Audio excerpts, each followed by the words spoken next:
Hi guides, ఈరోజు అయితే tomato curry ఎలా ప్రిపేర్ చేసుకోవాలో చూపిస్తాను. సో ఫస్ట్ టమాటోస్ కట్ చేసుకొని కొత్తిమీర తీసుకోండి, వెల్లుల్లిపాయలు, ఇంకా సాల్ట్, పసుపు, కర్రీ లీఫ్, ఇంకా కారం. సో ఫస్ట్ స్టవ్ వెలిగించుకొని ఒక బౌల్ని అయితే పెట్టేసుకోండి. అది వేడెక్కాక కర్రీకి సరిపోయేంత ఆయిల్ అయితే వేసేసుకోవాలి. సో ఆయిల్ వేడెక్కాక దాంట్లోకైతే వెల్లుల్లిపాయలు అయితే వేసేసేయాలి. సో ఇదైతే మా నాన్నమ్మ స్టైల్లో అయితే టమాటో కర్రీ బాగుంటుంది, టేస్ట్ కూడా. ఒకసారి మీరు కూడా ట్రై చేయండి. సో ఇది వేడెక్కాక ఒక 2 minutes అయినాక కొత్తిమీర కూడా వేసేసేయాలి. కొత్తిమీరతో పాటు కల్యమాకు కూడా వేసేసేయాలి.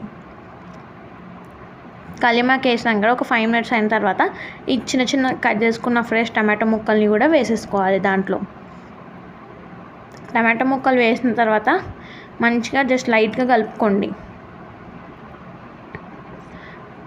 దీంట్లో కర్రీకి సరిపోయేంత పసుపు కూడా వేసేసుకుందాం. టేస్ట్కి తగినంత సాల్ట్ కూడా వేసేసుకోండి. కర్రీలో ఎంత ఆయిల్ ఎక్కువ ఉంటే అంత బాగుంటుంది. టమాటాలు కూడా అన్నీ రెడ్గా తీసుకోండి, అయితేనే బాగుంటుంది. తోటలో టమాటాలు అయితే ఫ్రెష్గా ఉన్నాయి మా అయితే. సో మా నాన్నమ్మ స్టైల్లో అన్ని కర్రీస్ ఏమేమి చేస్తుందో అన్నీ చూపిస్తాను. సో ఇప్పుడైతే ఒక 10 to 15 minutes క్యాప్ పెట్టేసుకోండి. ఉడికిన తర్వాత దాంట్లో కారం అయితే వేసుకొని ఒక 5 minutes ఆగండి. ఆ తర్వాత దాంట్లో మళ్ళీ కొత్తిమీర వేసేసుకొని తీసుకోవడమే. ఒక టేక్ టాక్ తీసుకొని దాంట్లో అన్నం ఇంకా కర్రీ పక్కన చిప్స్ పెట్టుకొని తింటే బాగుంటుంది. బాయ్.